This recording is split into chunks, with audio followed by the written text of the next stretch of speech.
হবে না, এমন বন্ধুত্ব যদি গড়ে তোলা যায় এই সন্তান সহজে নষ্ট হবে না।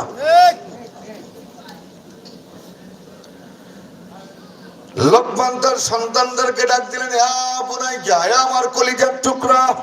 কি আমার কলিজার টুকরা?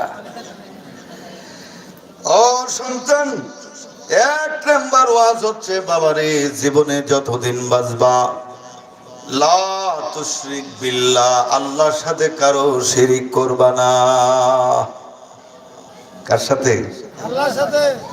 আল্লাহর সাথে কারো শিরিক করবা না বাবা। সন্তান বলে কেন করব না? কয় ইন্না শিরকা লা যুলমুন আযীম। ও বাবা, শিরিক হলো পৃথিবীর সবচাইতে বড় জুলুম। শিরিক কি? সবচাইতে বড় পাপ। এই জন্য ছোট্টকালে সন্তানকে যদি শিখান